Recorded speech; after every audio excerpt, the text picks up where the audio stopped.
Thank you, Robert. Good morning, everybody. Good morning. I welcome you here. I thank you for coming. And for all of you people up there that are looking on through the internet, I thank you for tuning in or logging in or dropping in or whatever you call it these days. It's good to have you here. And we hope that you'll join us in person sometime.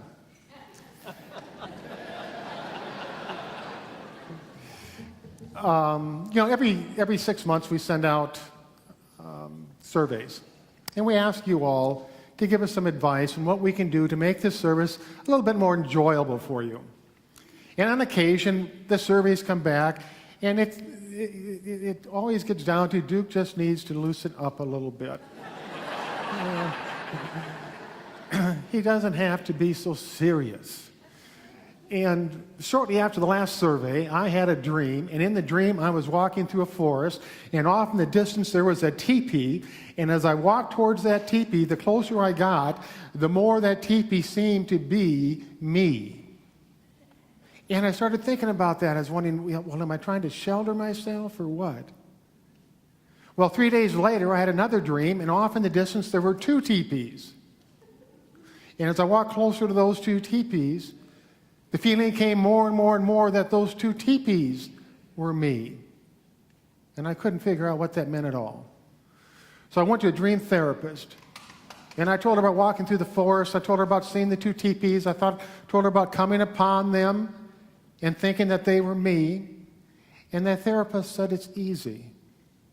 You're too tense.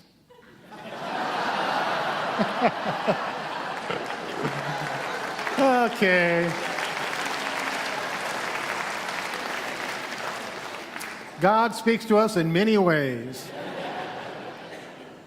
Now, we all know, in order for the body to be healthy and strong, it needs to take in food and drink that has a nutritionist value. The body needs to be nurtured.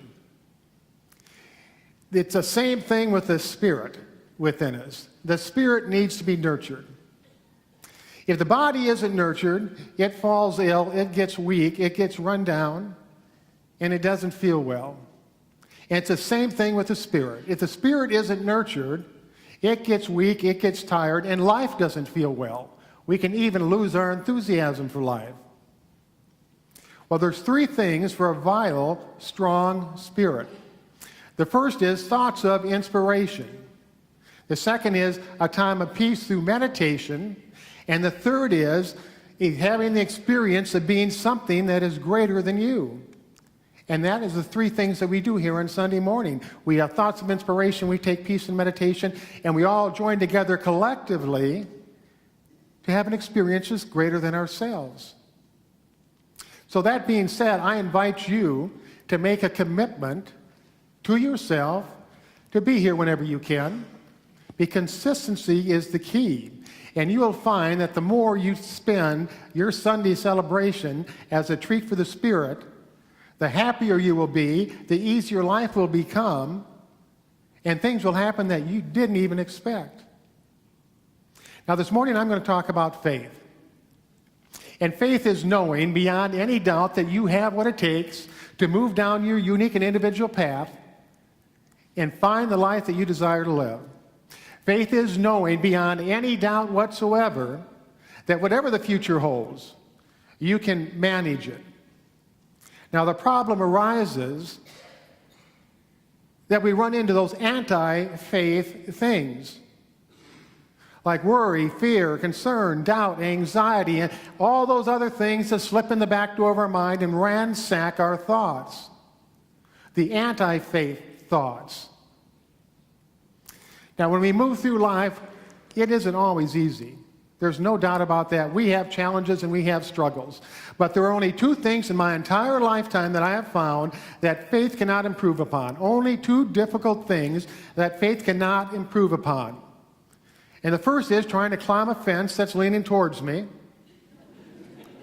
And the second is trying to kiss somebody that's leaning away from me. No matter how much faith you have, it's not going to get any easier. I can tell you that right now. Faith is a part of our spirit. We all have all the faith there is.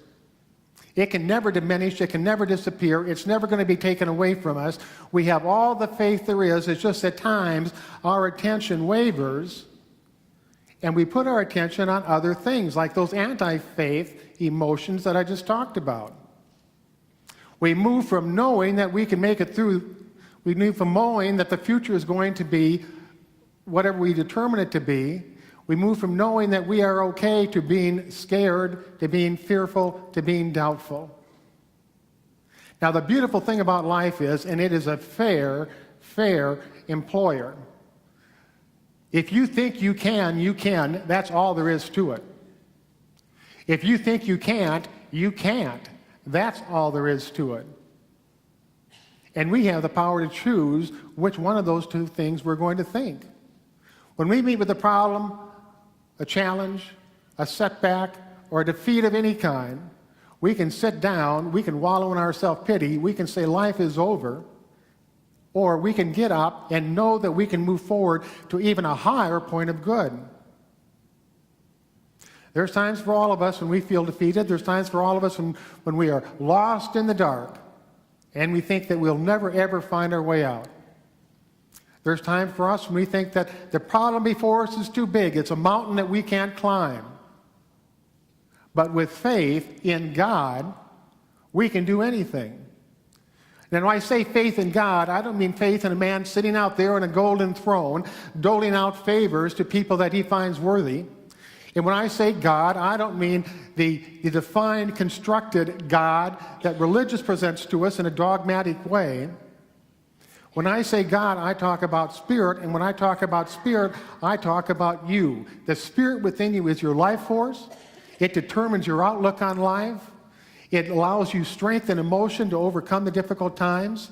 And that spirit is always there, and it is always strong, serving you, no matter what the situation or circumstance that you face. Now, King Robert of Scotland, found himself in a situation where the English invasions led him to leave his castle, go on the run, and hide out in a cave just to save his life. He couldn't stop them. So there he was in a cave, and he was feeling bad. He thought that he had let down the people. He thought that his life was over. He thought that his country was gone. And he sat there and he just wallowed in his self-pity. He was a miserable, miserable man. But after days, as he was sitting there, he noticed there's a small spider right up in the curve of the cave wall trying to weave a web. And King Robert watched that spider, and every time it connected two pieces of the web, either a drop of water would come down or a strong wind would breeze through, and the web would be destroyed. But the spider would start again, trying to build that web, and it would be destroyed again. And it'd start again, and it would get destroyed again. And what King Robert noticed was that spider had, first of all, patience. When the web was destroyed, it just settled in and did nothing for a while before it started again. And King Robert also noted that spider had persistence. No matter how many tries it took, it kept going, and it kept going, and it kept going until the web was finally completed. Now, in watching this, King Robert had an aha moment. He awakened to the fact that if that little spider had that great reserve of patience and persistence, then he must have it as well. And he decided to get back on his feet and start a plan to retake his country. He knew it would take persistence, and he knew he had all the persistence there was. He knew it would take patience, and he had all the patience there was. And he put together his plan, and through patience, persistence, and faith in his vision, he went back to reclaim his country.